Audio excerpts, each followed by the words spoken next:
now introduce the first speaker, which is Taysir.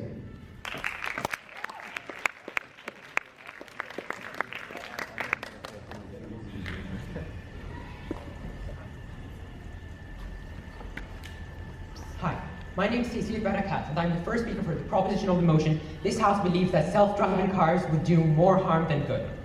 I will be talking about what the implications of this implementation would be to mankind.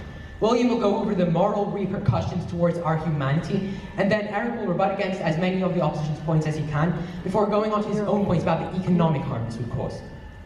I'd like to begin by defining the motion.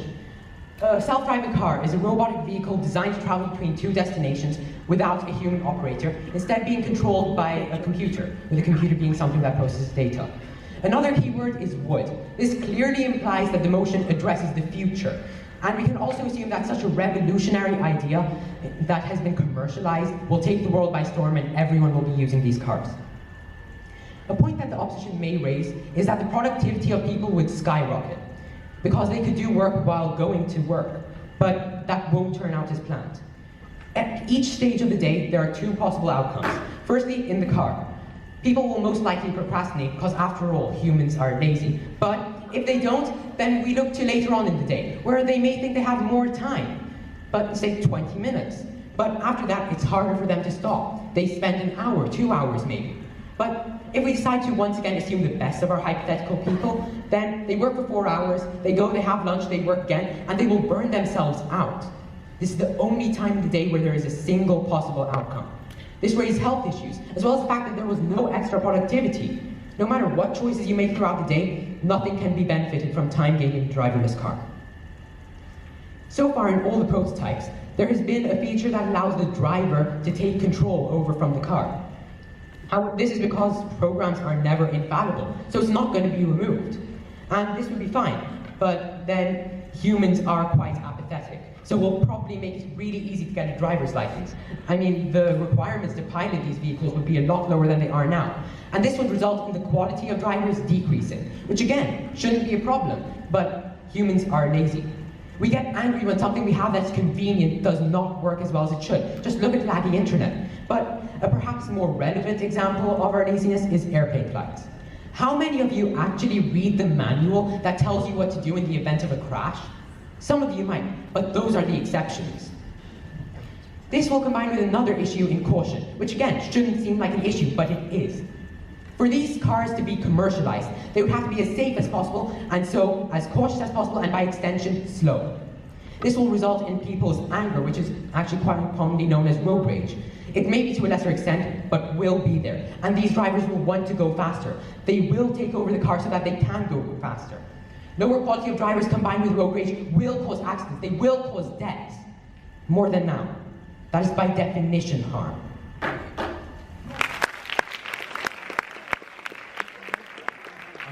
Thank you for your speech, and we'll have 30 seconds before moving on to the next speaker.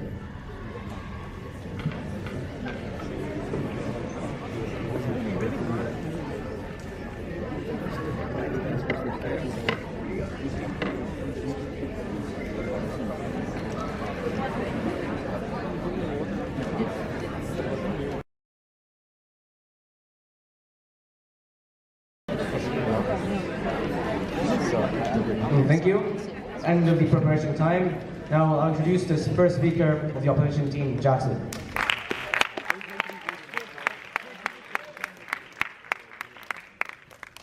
Good afternoon, my name is Jaxson, and in today's debate, I'll be arguing for the motion that self-driving cars do not do more harm than good. Today, as the opposition team, we'll be proposing two main arguments. The first is related to morals and ethics, which is what I'll be speaking about today in my speech. And the second is related to practicality and logistics, which will be spoken about in Hamish in his speech as the second speaker.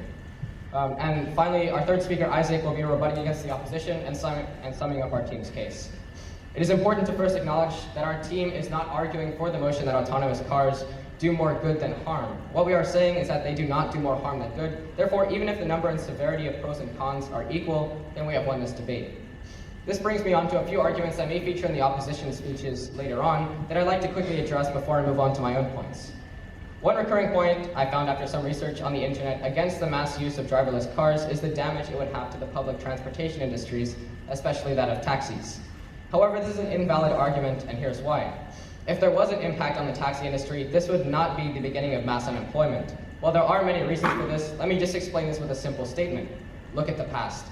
Countless new revolutionary and groundbreaking technologies have emerged in the past few decades, from the industrial to the technological revolutions. But we have not seen a major economic crisis due primarily to the mass use of any of these. So why should autonomous cars be any different? Points and rebuttals related to the economy will be continued later by my second and third speakers' speeches. But now on to my own points. When my dad was young, he went on a road trip. He was on his way to visit his family living in another part of America at the time. It was almost midnight on a nearly empty highway, and after a while his drowsiness got the better of him and he dozed off at the wheel. He swerved towards the ditch parallel to the road just before he was able to wake himself up in enough time to save his life. The unfortunate reality is that not everyone is that lucky. In fact, the National Highway Traffic Safety Administration of the United States conservatively estimates that each year, 100,000 police-reported crashes result in an estimated 1,550 deaths, 71,000 injuries, and a whopping $12.5 billion American dollars in monetary losses. And that's not even the half of it. The mass use of autonomous cars would remove human and driver error, therefore preventing over 90% of the crashes that happen currently due to slow reaction time. We are saving lives here, people. This brings me on to my next point, which is liberation. My grandmother is of a fairly old age now, and a few years ago we had to take her car away from her. Her car, her token of freedom and liberation, was taken due to her inability to drive it at such an old age. So with autonomous cars, this freedom and liberation would continue with prosperity in personal transport, and with autonomous cars, the elderly and disabled from all over the world would be able to continue to possess this token of freedom. So how could this be more harmful than it is good? No, thank you. Esteemed judges, worthy audience and opponents, ladies and gentlemen, for the reasons of safety and prevention of human error on the roads, as well as freedom and liberation that I've spoken about today in my speech, we as the opposition believe that self-driving cars do not do more harm than good. Thank you. That was insane. That was crazy. To Jaxson, when you're viewing this in the future, that was insane. I'm proud of you.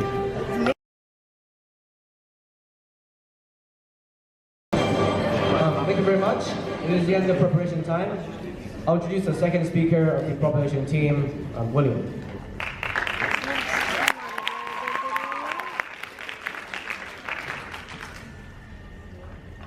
Manus versus machina.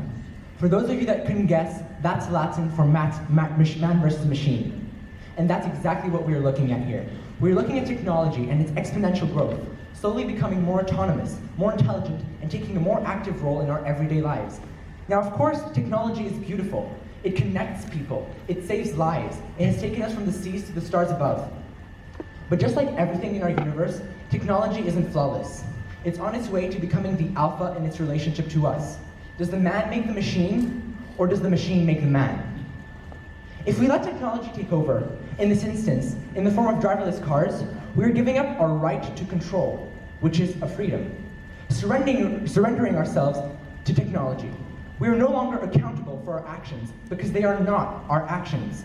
Everything is being done for us. I mean, that's the point of these cars. They take away all the work as they are doing the driving for us and take us where we want to go. They are in control. When your driverless car crashes into a pedestrian walker and cuts their life short, you won't be held accountable. And it's the car's fault, if you're not behind the steering wheel, of course, and not yours. And that is where the problem lies. You see, when we surrender control over a situation, we surrender our right to choose, as we are no longer able to manipulate the outcome we want. We no longer make choices. So when your driverless car kills an innocent victim, you won't feel guilt. Why should you? You had no responsibility in the matter. I mean, of course, you'll be horrified, you'll be sad, but would you honestly tell me, and look me in the eye, that you would feel as bad as if you had been behind that steering wheel and ended that person's life? No, you wouldn't. Because it wasn't your fault. Because that consequence is not a result of your actions and of your choices. And that fact is what is harmful to us humans. By losing accountability and the right to choose, what are we? What are we if not our choices, if not the lessons we learn? J.K. Rowling said, "It is our choices that show who we truly are, far more than our abilities." How can we assess who we are as human beings if we are no longer making choices? Where is the humanity in that? There's no morality in that. We are human because we make choices, because we have a soul, one that is multidimensional, complex, prismatic.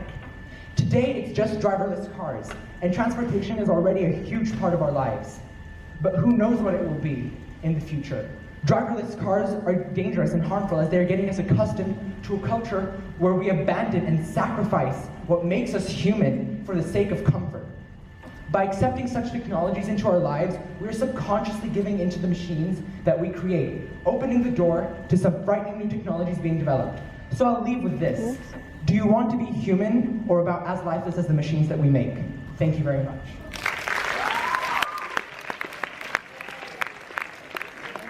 Thank you very much. Well, 30 seconds before moving on to the next speaker.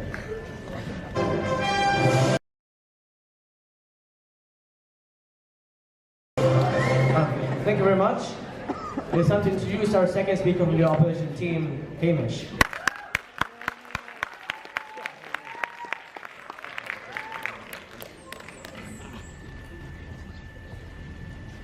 Good afternoon, ladies and gentlemen. My name is Hamish McCrenna, and I'm the second speaker for the opposition team, debating the motion that self-driving cars do more harm than good.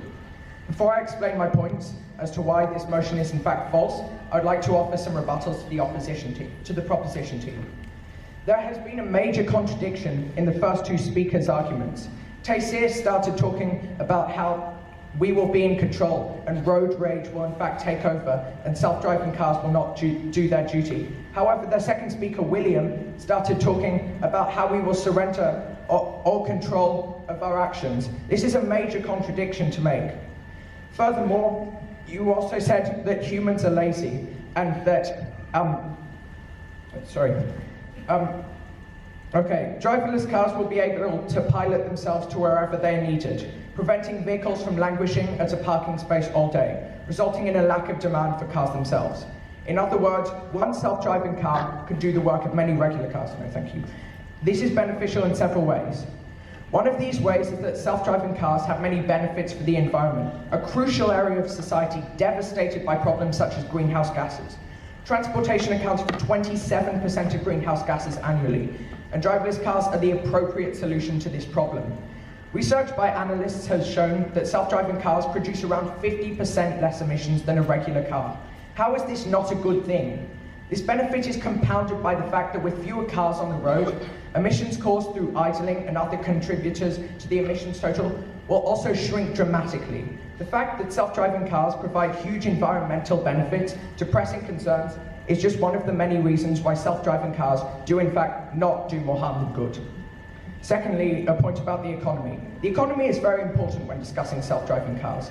Although the widespread adoption of self-driving cars will make certain low-level jobs obsolete, this is outweighed by the $1.3 trillion saved annually in the United States alone. Fuel savings make up $158 billion per year that could be saved easily, given that driverless cars are 30% more fuel efficient than a non-autonomous one.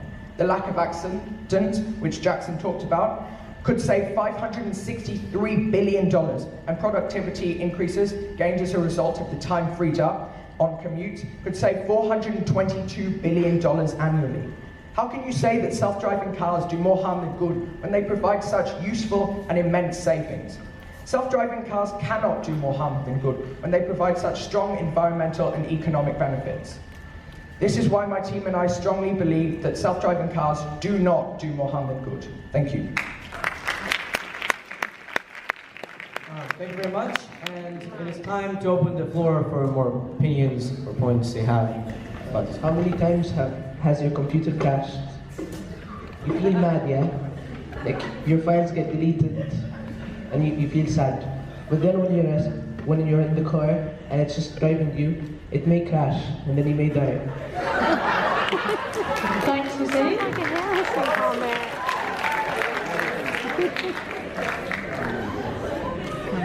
Okay, well you're saying that it's going to reduce CO2 emissions and all the greenhouse gases, so you're saying it's going to benefit the planet and everything. But what happens when you put everything, your life on the line, and you give it to this machine, which is now in control of it, and it goes crazy, goes berserk, and you die? You've just saved your planet, but you died, so what's the point? How is he speaking? Oh yes, I as a proud member of Fenwick would like to support my own house, and I very much agree on Ryle's points. However, I'd like to elaborate kind of more on our point that we lose the very sense of guilt, the very sense of responsibility, and that is the very thing that makes us human, not some washing machines or vacuum cleaners. So I'd like to just point that out.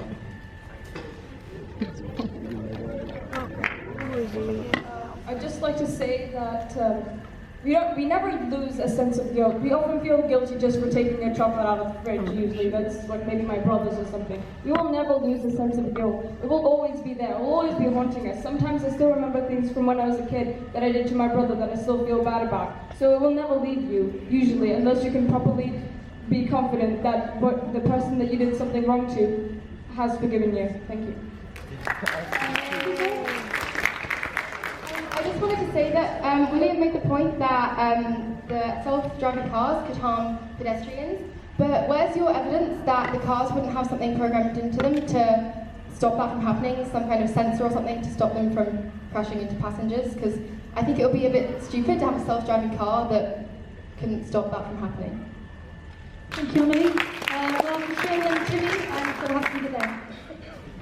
Hi, I would like to say that they're working prototypes now, and Mercedes and other companies like Tesla have said that their production of these will be available in 2020. So that shows that they're taking 4 more years more, so that they're actually using safety. So yeah.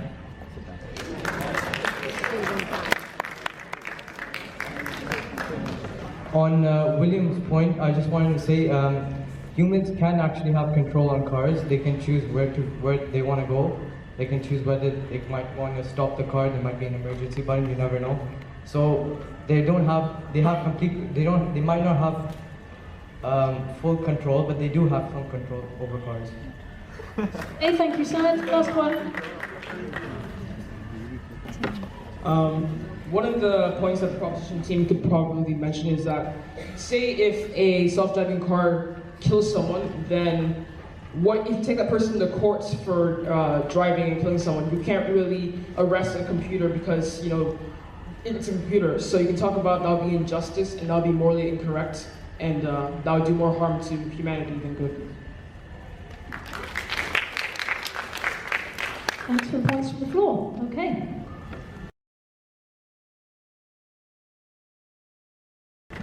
Yeah, thank you for all your points, and I'll move on to the final speaker for the Fenwick House, Eric. You have third speaker for the proposition team, Eric.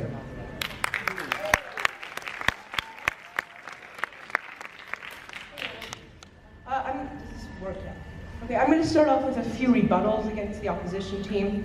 Okay, so Jaxson said, my grandmother cannot get around to having a car or something around those lines, don't quote me.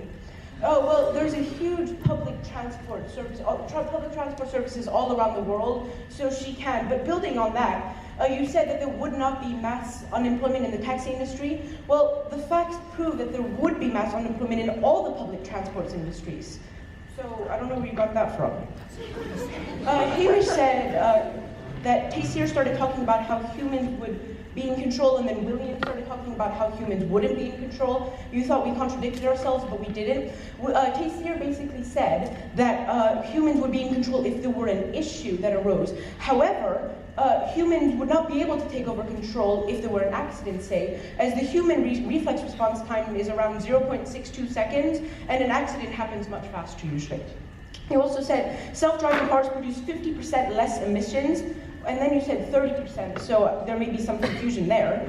Anyways, this is untrue. As per UN.org, yes, I got the statistic from there, people would actually drive more. The people who cannot drive currently, who don't have a car, or who use public transport more, would drive more because the cars would be much cheaper, if not free, which is the plan.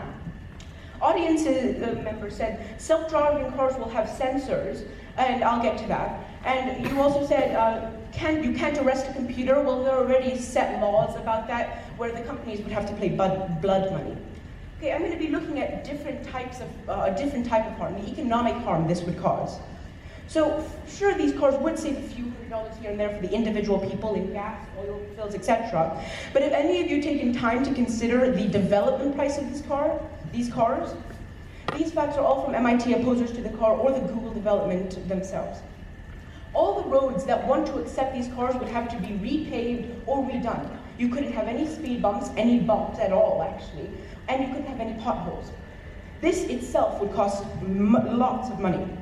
And you may say, why don't we just improve the sensors on the cars? Well, as per MIT, this is not possible, but if it were possible, this technology is 50 years in advance, and it would cost us billions to catch up to that quickly.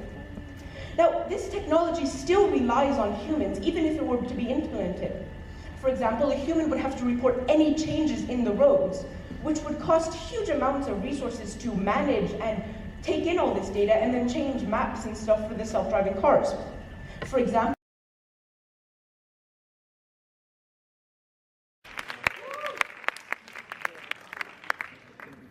Good afternoon, esteemed judges, honourable audience and opponents.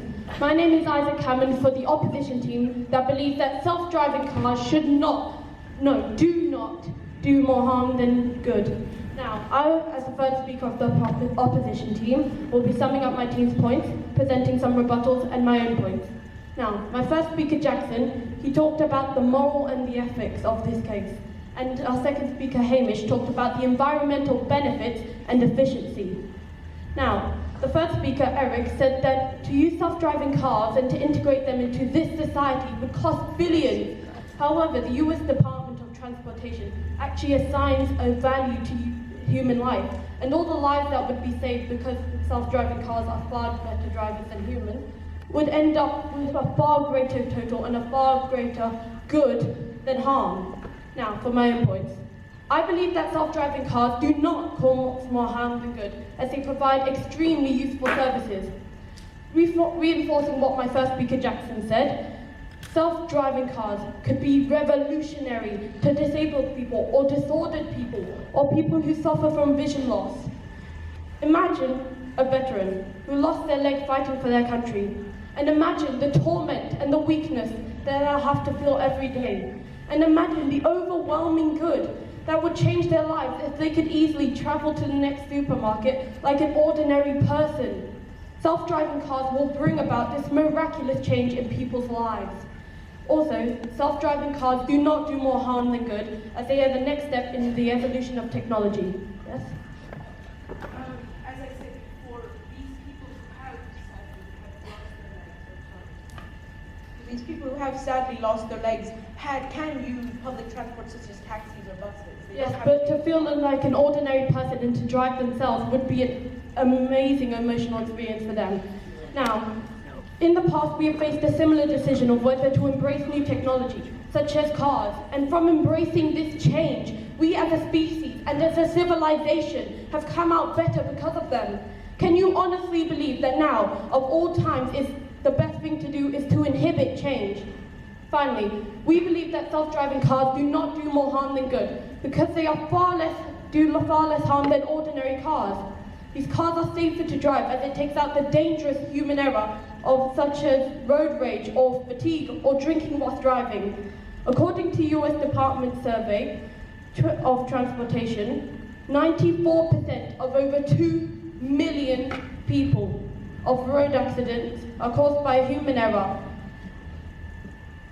Driverless technology will drastically, if not completely, eliminate this factor.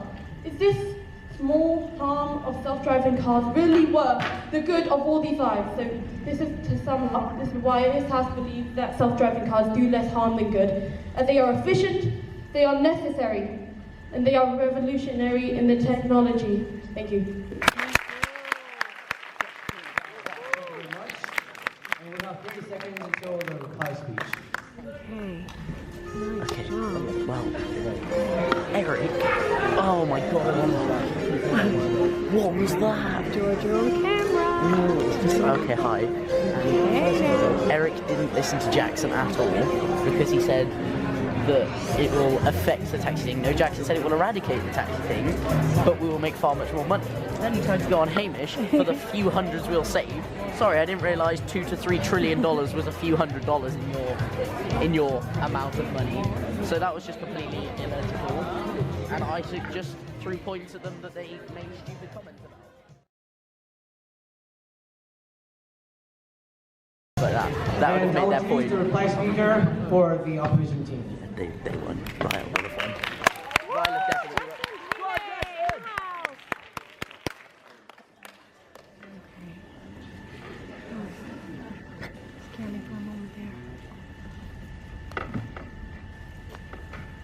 Good afternoon again. My name is Jaxson, and today I'll be handling the reply speech for the opposition team in this debate. First, I'd like to talk about what the first speaker of the proposition team mentioned. He talked briefly about road rage, and this implies directly that somehow everyone is some mad road raging idiot. But this isn't even true today, and we are unlikely to see a change in this with autonomous cars in the future. Many points mentioned in the second speaker of the propositions team were not entirely relevant to the motion, so I would not like to waste time in my speech on that. Well, finally, the third speaker of the proposition made it sound as if these computers that we would be employing on these cars would be worth basically nothing and would be bought from Bacala or something. But if we are spending this amount of money that you propose, which was quite a lot, I have to agree, then you would also be thinking that these cameras and sensors would be advanced enough to be considered safe, which, by the way, has already been proven to be so, as they have driven up and back down the entire west coast of the United States, no problem on freeways, highways, and the mountainous roads that exist here. Therefore, ladies and gentlemen, for the reasons of safety, freedom, liberation, the economy, and the environment, we as the opposition believe that self-driving cars do not do more harm than good.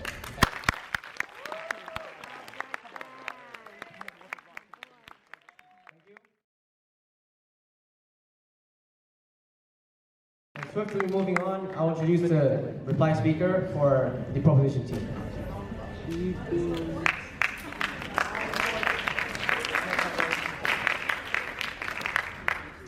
Good afternoon again. I'd like to start off by saying that I found that the opposition has ignored a lot of our points today. But I'm not going to waste my time on that because I'd like to answer some very interesting points from the floor. There's a misconception of what safety in these cars is. Now, of course they're tested, but I'm going to talk about Chernobyl, the nuclear disaster. Now, that was a computer program that faulted and resulted in an explosion and caused many, many deaths. Now, you'd think that a nuclear power plant would be tested more severely than a self-driving car for those reasons, because it is such a volatile substance. So we can't predict the outcome of tests. I'd like to mention Timmy's point about injustice. He mentioned if people can't be blamed for the actions of their cars, then of course it's injustice because we're losing our morality. It links into what I was saying. People aren't going to go to court for a car. But I'd like to say that this debate is not about self-driving cars. Not really. It's about who you want to go to bed at night. Because saying that our morality isn't relevant by sacrificing who we are, that is what's most harmful to us human beings. That is what makes us human beings. Thank you very much.